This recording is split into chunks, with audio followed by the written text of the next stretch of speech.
dongle. Do we call it a dongle these days anymore? I don't know. I'm not sure I feel comfortable calling it a dongle.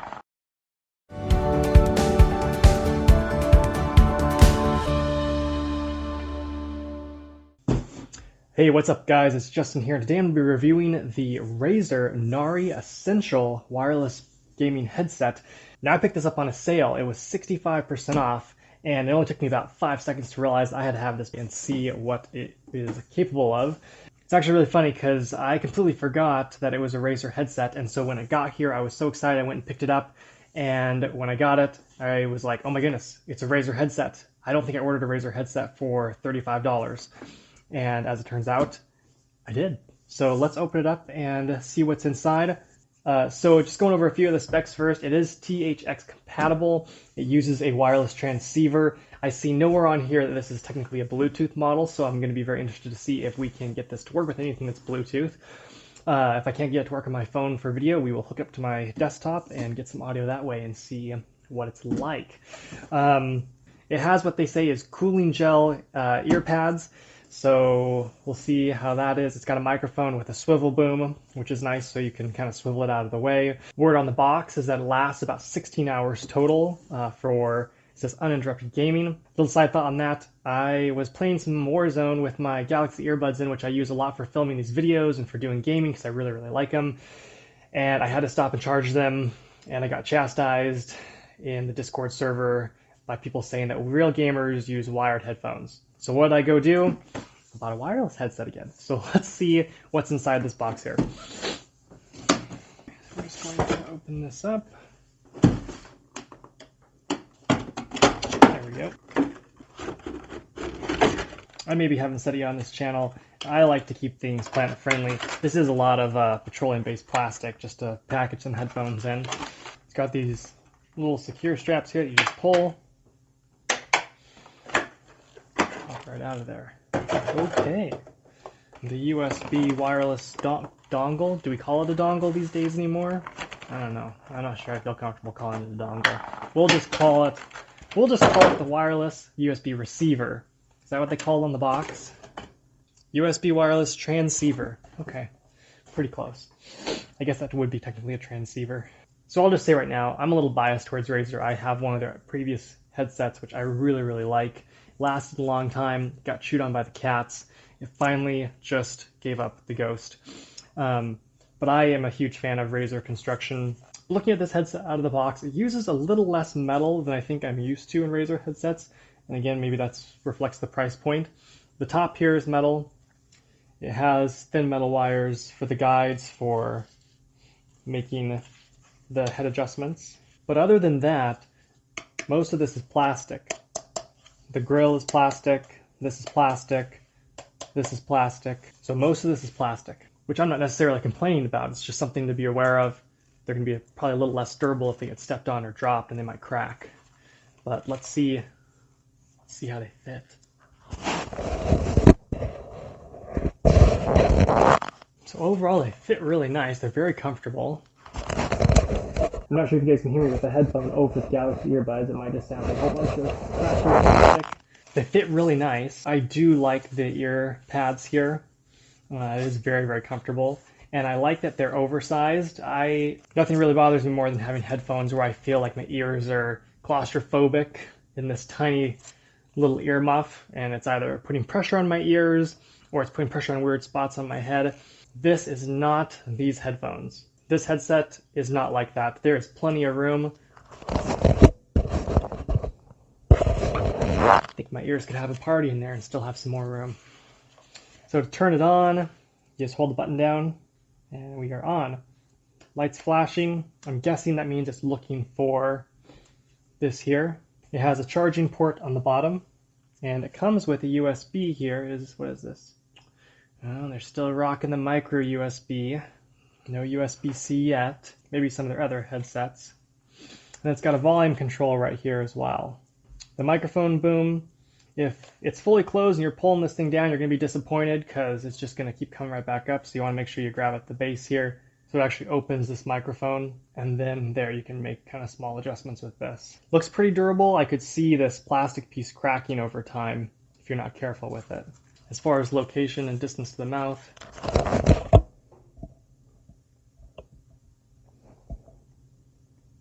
So overall, pretty good distance to the mouth as well, which works well. I feel like it's not too much in the way, and I feel like it gets out of the way pretty easily if I need to bend it off to the side here. If I want to eat while I'm gaming or anything like that, it does so pretty quickly. I'm going to try and hook up to my phone and see if that's possible. It comes with this guide as well. So they even mention here they recommend gently stretching apart the headset before placing them on your head to minimize headband stress, but avoid overstretching the headset beyond its technical limits. I'm not sure how you're supposed to know that, but I guess that's something to just be aware of. USB wireless transceiver, not a dongle. Let's see if we can get this to hook up to the phone. I'm not seeing Bluetooth, but we'll just do a quick check here and make sure that is the case. Just some other things to be aware of. It says it needs 500 megabytes of free hard disk space to install Razer Synapse. If you want to use that with this and get the full THX experience. I don't know about that. 500 megabytes for audio? Sadly, these are not Bluetooth. It appears to be something other than Bluetooth because the phone does not recognize it. However, we'll do so with a little trick by using a USB to USB-C adapter which plugs into the phone. You might be wondering, Justin, how do you know this is going to work? And the answer is because I've already tried and now I'm going to do it for you guys. So we're going to plug this in and check the audio through these guys. So you can get these USB adapters just through Amazon. I'm going to put a link in the description below, and they are fantastic if you want to get high quality audio through USB devices or microphones, but they don't have wireless connectivity. I wasn't sure if this was going to work, but as it turns out, doing a quick test for 10 seconds, it does appear to work. You basically just plug this into your phone. If you have a USB-C, you can get these for micro USB. You can get these for iPhone, I believe, as well. So I'll link to all those in the description below. But you plug this into your phone. The phone power will activate the USB transceiver, not the dongle. And then you can pair it here. And once you've paired, your phone will have an option to switch over to USB microphone when you're recording video or talking to friends and family if you're under your audio settings. So let's go ahead and take a look and see if that works. Okay, hopefully it's recording audio through this now. Let's take a quick look here and see. I am seeing audio coming through, so that's exciting.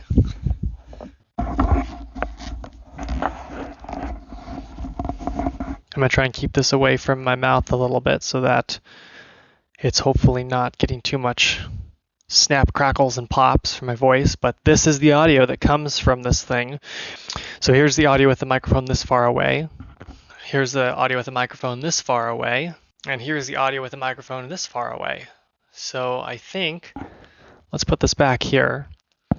Yeah, okay. But again, for $35 headphones, pretty comfortable. Again, I like that they're oversized. I think one of the things you just have to keep in mind is that there's no, like the AirPods have transparency mode and there's other things that bring in ambient sound. There's none of that. There's no active noise canceling. These are pretty much a strict audio capture and audio delivery headphones. Now what I'm going to do is I'm going to go ahead and play some music and see what that sounds like, because I'm kind of curious how rich are the different frequency spectrums when you're listening to music or playing games. Are you going to hear those explosions and feel the rumble, or is it kind of just like a cheap tinny sound? So let's see. Well, guys, I wish there was a way that I could somehow let you guys hear what this sounds like, but I guess you'll just have to take my word for it. So I would describe this as a solid, like higher low to low mid-range type of headphone. You can definitely turn these up adequately just using the wireless transceiver I have right now. I can get these up pretty loud playing stuff through my phone. The bass is not going to be anything impressive. It definitely has those low notes, but if you're playing Warzone or you're playing some other game and there's explosions going on, you're not going to feel like you're right there in the middle of it. It's going to have a little bit of a more distant sound to it. The other thing you might notice listening to the microphone, and after I've reviewed some of the audio from the microphone, is that it's not crisp like those high-end headphones and earbuds like the AirPods, like the Galaxy Bud Pros, like the Samsung mics and other studio mics and condenser mics that you may be using. It's just not going to have that type of audio capture. I mean, look at this thing. It's a tiny little microphone on the end of a little stock there. The other thing you probably notice when you're trying to capture audio, if you're moving around a lot, touching your headset, you're going to notice that a lot of that comes through the mic, and that's just not something that happens with the earbuds or with a condenser mic that's on a boom where you're not touching it. So just another small limitation to be aware of. So what's the final verdict on this thing? I mean, for $35, I'm not complaining. I'd probably give it a solid, 4, maybe 3.5 out of 5 stars, just because it is a little bit on the lower range. This normally retails for $100. I wouldn't pay $100 for these headphones. I would probably be willing to pay $40 or $50 for these headphones. But I can tell you right now, there's headphones on Amazon that sell for $35 to $50 that probably outperform these, just in terms of noise canceling and pass-through audio and other things that these don't have. I think the battery life is pretty good. I do like that it has a microphone that you can move. Sometimes I feel like those headsets that are Bluetooth and that have really nice audio and have other features, the microphone makes you feel kind of far away. It is nice that I can adjust this and get this closer, especially if you're on Discord. People have your microphone turned all the way up for you and they're like, I still can't hear you, bro. These help eliminate that issue because you can just move the microphone a little closer. That said, don't move it too close, otherwise you're going to be that heavy breathing dude running around. People are like, what is he doing? Just something else to think about. If you could even just wrap this in some foam, that'd probably go a long way to reduce that heavy breathing effect that makes everybody just a little bit uncomfortable. Other than that, it pairs really easily with the wireless transceiver. I have no complaints there. It comes with the charging cable, which is definitely adequate length, which I like. There's no option to link your headset directly with the computer or other device just using this, so that's the other thing that's a little disappointing. If you're someone who would like the option to be able to plug in and have kind of unlimited gaming time, in case you're one of those people that games past 16 hours, that would be nice. But that option, unfortunately, also does not come with this. So this is for charging only. These headphones will not connect to a computer, just using USB cable. So that's it, guys. I hope that was helpful for you. I will leave the link down in the description below for these headphones if you want to check them out. I'll also leave the link for the USB adapters, which, again, I use quite a bit when I'm trying to capture audio on my phone, which just makes things really easy. Do me a favor, if you like this video, please hit that like button, subscribe if you haven't, and hit the notification bell for more videos like this. I really appreciate you guys taking the time to support me, watching these videos, and I will see you guys on the next one. Take care.